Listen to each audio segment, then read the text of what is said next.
नमस्ते। तुस दिक्खा दे हो न्यूज़ रूम 24 आवाज ते आऊंगा पवन शर्मा। नवी सरकार ते लोकें दे मुद्दे एक नवे एपीसोड च तुंदा मता मता स्वागत।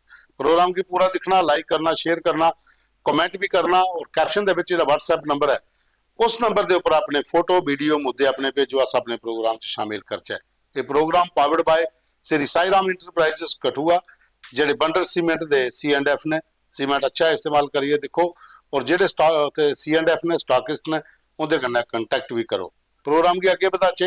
अज फी जम्मू के विच PHE डेली वेजर जिहड़े हे प्रोटेस्ट पर है, उन्हें अज थालियां ली है, प्रोटेस्ट किया, लगातार मांग करा दिन कि सरकार ने जी कमेटी बनाई है उहदे तहत उन्हें नहीं लगता कि उन्हें कोई लाभ मिल सके। वो आखते हैं कि परमानेंट पॉलिसी तो तुस लिया गए हो, लेकिन जी पेंडिंग डिमांड्स ने और जोड़े इशू ने उनके बारे भी गल की जा।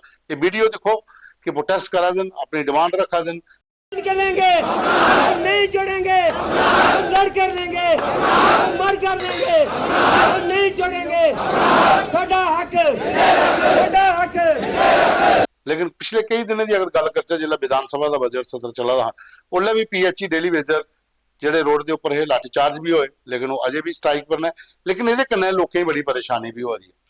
शहर के त्रिकुटा नगर, गांधी नगर, शास्त्री नगर, तलाब तिल्लो, इन इलाकों पानी की बड़ी ज्यादा किल्लत हुई है। पानी आवादा नहीं है, लोग परेशान होए दिन।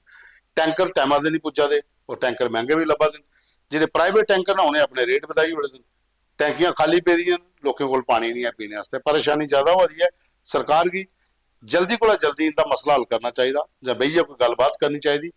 कम से कम जिन्हें भी ट्यूबवेल हैं या पंप हैं उत्थे जो सरकारी कर्मचारी उहे लोगों पानी छड्डन। इं लगता कि उन्हें शायद कोई कम नहीं आता, इं काम सारा इं करते तो इनका इंपैक्ट पवा कि लोग पानी की परेशान हुआ दिन।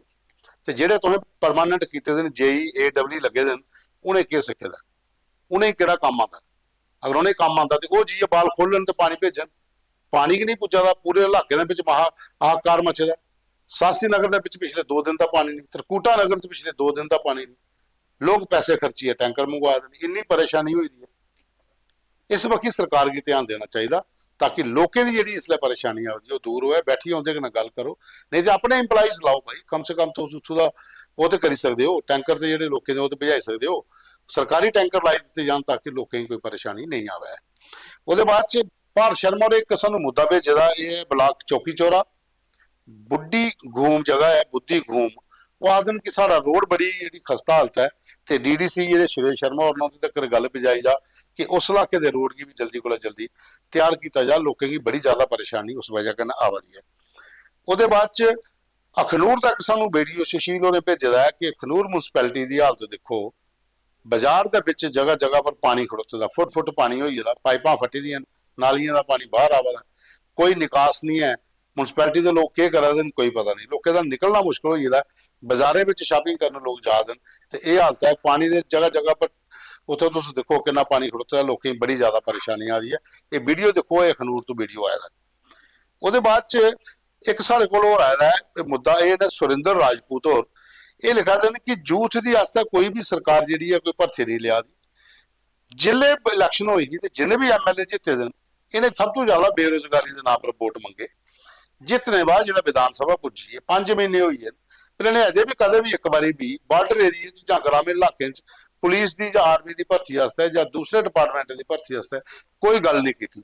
बेरोजगारी दिनों दिन बढ़ी जा रही है। यूथ जो परेशान हो रहा है उनके बारे सोचना चाहिए। वो बाद संजीव चौधरी होर ने इन्हें फिर मुद्दा सूँ भेजा, ये मत सारे लोगों ने भेजा कि वैटनरी डिपार्टमेंट जिन्हें ट्रेनिंग की मैत्री वाले, उनके बारे सरकार कोई जल्दी पॉलिसी लियाए। मैत्री वाले भी कोई खुशखबरी दो, उन्हें भी परमानेंट करो, उनका भी कोई एक फिक्स करो, उन्हें भी नौकरी पर वापस लियाओ जो लोग ट्रेनिंग करिए घर बैठे दिन। यह मुद्दा स्टॉक असिस्टेंट का, उन्हें भी यह प्रॉब्लम आ रही है। जगह इन्ने साल ट्रेनिंग करिए, एक साल की डिप्लोमा करिए घर बैठे दिन, कोई राहत नहीं मिला जी। स्टॉक असिस्टेंट भी परेशान तो मैत्री वाले भी परेशान, दो वैटनरी डिपार्टमेंट पोस्टां खाली पे दियां, उस वक्त कोई ध्यान नहीं दिया। वो बाद ठाकुर धर्मा बिडोरा, ठाकुर धर्मा बिडोरा रामबन तुम्हें भेजा देना है कि रामबन बनिहाल टनल पैकेज 1 जो प्रोजेक्ट है वो तहत जोड़े भी स्टाफ वर्कर है उत्थे उनका मिनीमम वेजेस नहीं मिला दे, और एक लेबर एक्ट का वायलेशन है। ये बारे उन्हें DC की भी तमाम जी एजेंसियां उन्हें भी लिखा है कि कम से कम ਜਿਹੜੇ ਕਰਮਚਾਰੀ ਨੇ ਉਹਨਾਂ ਕੀ ਪੂਰਾ ਮਿਨੀਮਮ ਬੇਸਿਸ ਪ੍ਰੋਵਾਈਡ ਕੀਤੇ ਜਾਣ। ਉੱਥੇ ਜਿਹੜਾ ਕੰਮ ਕਰਾ ਦੇਣਾ ਹੋਇਆ ਸ਼੍ਰੀ ਸ਼ਵਿੰਦਰਾ ਇਨਫਰਾਸਟ੍ਰਕਚਰ ਕੰਪਨੀ ਹੈ ਜਿਹਨੇ ਸਬਲੈਟ ਲੈ ਦਾ ਕੰਮ ਤੇ ਲੇਕਿਨ ਜਿਹੜੇ ਲੇਬਰ ਉੱਥੇ ਕਰਾ ਦੀ ਹੈ ਉਹਨਾਂ ਹੀ ਆਪਣਾ ਹੱਕ ਨਹੀਂ ਮਿਲਦਾ। ਉਹ ਚਾਹੁੰਦੇ ਨੇ ਕਿ ਇਸ ਬਾਰੇ ਚ ਜਿਹੜੇ ਸਾਡੇ ਵਿਧਾਇਕ ਨੇ ਜਾਂ ਸਰਕਾਰ ਨੇ ਉਹ ਵੀ ਇਸ ਵਕਲੇ ਸੋਚਣ ਤਾਂ ਕਿ ਇਹਨੇ ਲੋਕਾਂ ਵੀ ਜਿਹੜਾ ਹੈ ਆਪਣੇ ਮਿਨੀਮਮ ਬੇਸਿਸ ਤੇ ਮਿਲਣ ਜਿਹੜੇ ਉੱਥੇ ਟਨਲ ਪਰ ਕੰਮ ਕਰਾ ਦੇਣ। ਉਹਦੇ ਬਾਅਦ ਚ ਇੱਕ ਵੀਡੀਓ ਸਾਡੇ ਕੋਲ ਹੋਰ ਭੇਜਦਾ ਅੱਜ ਪ੍ਰੈਸ ਕਾਨਫਰੰਸ ਕੀਤੀ ਹੈ। ਬੇਸਿਕਲੀ ਇਹ ਪੂਰਾ ਗਰੁੱਪ ਹੈ ਜਿਹੜੇ ਰਹਿਬਰੇ ਖੇਲ ਦੇ ਤਹਿਤ ਬੱਚੇ ਨੇ ਇਹ ਆਖਦੇ ਨੇ ਕਿ ਰਹਿਬਰੇ ਖੇਲ ਜਿਹੜੀ ਸਕੀਮ ਤੁਸੀਂ ਲਿਆਇਓ ਇਹ ਤੁਸੀਂ 2017 ਚ ਲਿਆਈ ਜੁਆਇਨਿੰਗ ਕਰਾਈ 2019 लेकिन 2005 को लीए 15 को लीए 2025 तक कोई भी परमानेंट वैकेंसी तुसें फिजिकल एजुकेशन डिपार्टमेंट च नहीं कड्डी।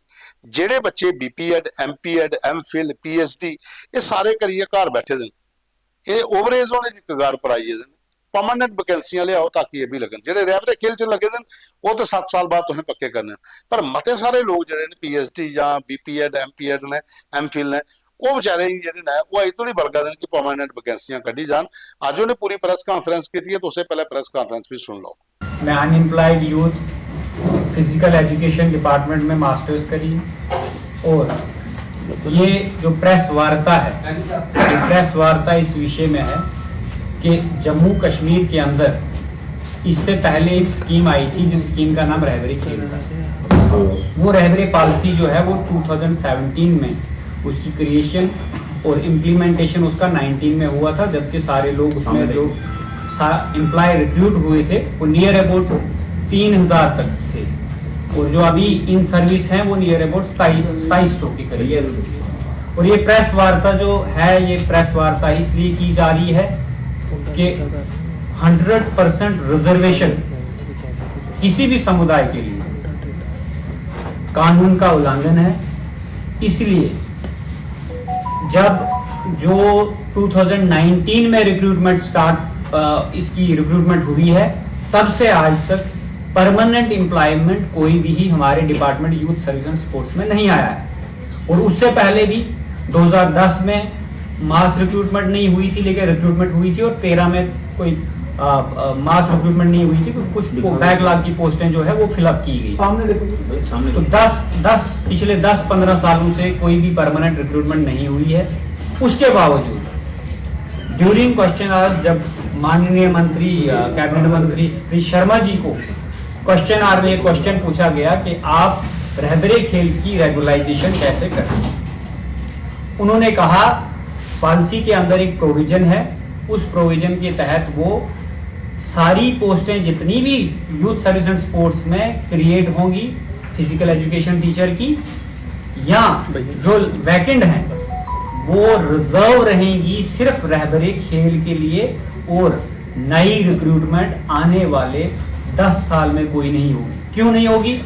क्योंकि 900 पोस्टें इनकी RTI एक्ट के तहत इन्होंने जो जवाब दिया है 900 कुछ पोस्टें 923 पोस्टें जो हैं वो वैकेंट हैं डिपार्टमेंट के अंदर। तो नेक्स्ट पोस्टें ये 3000 क्रिएट होने तक कोई एम्प्लॉयमेंट नहीं आएगा। तो जो लोग 2019 के बाद मास्टर्स डिग्री कर रहे हैं PhD कर रहे हैं नेट सेट कर रहे हैं वो कौन सी जगह एम्प्लॉयमेंट लेंगे? ये फंडामेंटल राइट का वायलेशन है।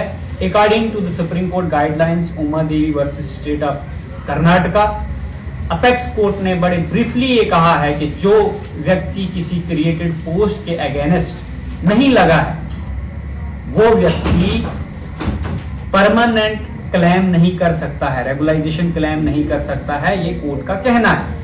और ना ही कोई भी सरकार एग्जीक्यूटिव ऑर्डर से उसको रेगुलाइज कर सकती है।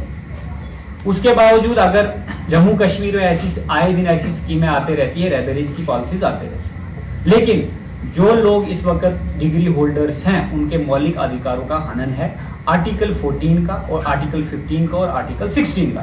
इक्वल अपॉर्चुनिटी हमारा फंडामेंटल राइट है, हमें नौकरी लेने का अधिकार है। लेकिन ये पॉलिसी है ये हमें अफेक्ट इस वजह से कर रही है तो अगले 20 साल आने वाले 20 सालों में कोई भी नौकरी नहीं आएगी। और हमने कहा रिक्रूट होना है क्योंकि हमारी +2 की पोस्टें जो एडवर्टाइज हुई उसमें हमारी +2 की लेक्चरर की कोई पोस्ट नहीं आई। अब क्या डिमांड रहेगी आपकी? हाँ जी, डिमांड हमारी डिमांड जो है जनाब, हमारी डिमांड है सबसे पहले जो एक 2022 में एक कॉन्स्टिट्यूशनल एक कमेटी कॉन्स्टिट्यूट की गई गवर्नर के द्वारा। उस कमेटी ने सारी ये इस पॉलिसी को सिंक्रोनाइज करके ये कहा कि जो लोग इसमें चार रिकमेंडेशन दी उन्होंने, वो मिनट्स ऑफ द मीटिंग 19/5/2022 को ऑफिस मेमो जनरल एडमिनिस्ट्रेशन का है। उसमें उन्होंने कहा कि इमीडिएटली जो फेक डिग्री होल्डर्स हैं या कोई भी, सर अपनी डिमांड बताइए, क्या मांग? डिमांड ही बता रहे, ये डिमांड ही, जो फेक डिग्री होल्डर्स हैं या जेन्युइन नहीं है उनको इमीडिएटली रिमूव किया जाए। दूसरा उसमें था हाइक ऑनरेरियम का, जो कि उनका हाइक हुआ। उसके बाद सर चौथा जो था वो था अनफ्रीज्ड पोस्टें करने के लिए रिकमेंडेशन डिपार्टमेंट ने दी।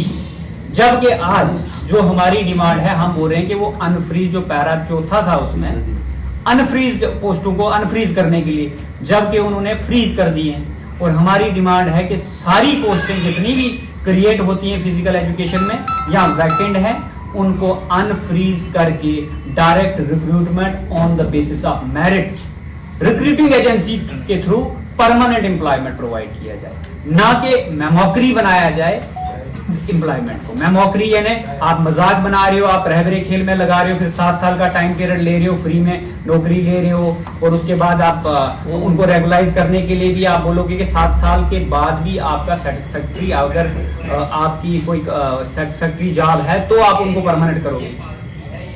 तो ये सारी प्रेस वार्ता इस विषय में है कि जितने भी डिग्री होल्डर्स हैं उनको परमानेंट एम्प्लॉयमेंट देने के लिए जो रिक्रूटिंग एजेंसी है on the basis of merit with return हो। और उसके बाद हमारा हायर एजुकेशन है, हायर एजुकेशन में भी पोस्टें हैं, हमारा हेल्थ एंड वेलनेस सब्जेक्ट आया हुआ है, उसको इंप्लीमेंट नहीं किया जा रहा है। पीटीआई की पोस्टें आई हैं और वो भी बंद पड़ी हैं, उनको भी कोर्ट में स्टे चल रहा है। तो हमने एम्प्लॉयमेंट कौन सी जगह लेना अगर हमने स्पेशलाइजेशन डिग्री? कितने लोग कितने हैं आपके पास? हम जो अनएम्प्लॉयड यूथ है वो नियर अबाउट 20,000 अप्रोक्सीमेटली, इससे भी ज्यादा होंगे, हमने इस पे कोई सेंसस नहीं किया है, हम अप्रोक्सीमेटली इससे ज्यादा है। लेकिन अभी हम सिर्फ प्रेस वार्ता के तहत ये गुजारिश कर रहे हैं ऑनरेबल चीफ मिनिस्टर साहब से, गवर्नर साहब से और मिनिस्टर सतीश शर्मा साहब से कि इस विषय पे इमीडिएट एक्शन लिया जाए और प्रॉपरली मॉनिटर करके इसका बजट जो लाया जाए और प्लानिंग डिपार्टमेंट से पोस्टें क्रिएट करवाई जाए। ਉਹਦੇ ਬਾਅਦ ਚ ਇੱਕ ਵੀਡੀਓ ਸਾਡੇ ਕੋਲ ਹੋਰ ਆਇਆ ਦਾ। ਇਹ ਵੀਡੀਓ ਜਿਹੜਾ ਹੈ ਇਹ ਵਾਰਡ ਨੰਬਰ 43 ਨਾਨਕ ਨਗਰ ਜੰਮੂ, ਇਹ ਬਖਸ਼ੀ ਸਾਹਿਬ ਨੇ, ਉਹਨੇ ਬਖਸ਼ੀ ਸਾਹਿਬ ਨੇ ਵੀਡੀਓ ਭੇਜਿਆ ਦਾ ਕਿ ward number 43 Nanak Nagar road की हालत देखो कितनी खस्ता। उन्हें आपू मोटरसाइकिल रही है वीडियो बनाया था, जिधरे जिधरे मोटरसाइकिल ज्यादा जगह जगह पर खड्डे पे दिन, तो इन्नी बुरी हालत है वार्ड नंबर 43 मेन रोड की कि उसको निकलना मुश्किल हो जाता। वो चाहते हैं कि इस वक्त भी MLA सरकार जी है ध्यान देन, इतना ब्लैक टॉपिंग हुई है ताकि लोगों आने जाने की परेशानी नहीं होए। मोटरसाइकिल चलाने वाली बड़ी ज्यादा दिक्कत आवा दी, जगह जगह खड्डे इस रोड पर पई ने। नानक नगर 43 जो वार्ड है ये उत्थों का वीडियो है, ये तुम वीडियो भी देखो और देखो इतना कि कितनी बुरी हालत हो रही है, लोगों का निकलना इतों मुश्किल हो जाता। और बाद साहब को फोटो आया एक रामबन तू, ये नीरज सिंह चिबोरे भेजा कि झूला ब्रिज जो मैतरा रामबन च है ये पिछले 5-6 दिन का जगह जगह का खराब हो गया, उसी रिपेयर करने की जरूरत है। अगर नहीं किया गया तो कोई बड़ा हादसा हो सकता है। तो इस वक्त डिस्ट्रिक्ट एडमिनिस्ट्रेशन ध्यान दे, झूला ब्रिज एक ऐतिहासिक ब्रिज है मैतरा के रामबन च, मैक्सिमम लोग उधरों निकलते हैं, लेकिन जगह जगह पर ना फट्टे नुहाड़े टुटना शुरू हो जाते हैं। अगर जल्दी रिपेयर नहीं किया गया तो कोई हादसा बड़ा भी इतने हो सकता, तो लोगों की परेशानी भी आई सकती है। तो इस वक्त सरकार की ध्यान देने की जरूरत है। ये सारे को अज के वीडियो तो मुद्दे जोड़े थोड़े आए थे, कल फिर मिल के अपने प्रोग्राम से तुंदे मुद्दे शामिल करके जो भी तुंदे अपने मुद्दे वीडियो फोटो नो साढ़े WhatsApp नंबर पर करो। प्रोग्राम की पूरा देखो, लाइक करियो, शेयर करियो, कमेंट्स भी करियो। और ये प्रोग्राम एक बार फिर दसी होने powered by Shri Sai Ram Enterprises Kathua, जेडे बंडर सीमेंट दे C&F ने। तुंदा मता मता धन्यवाद।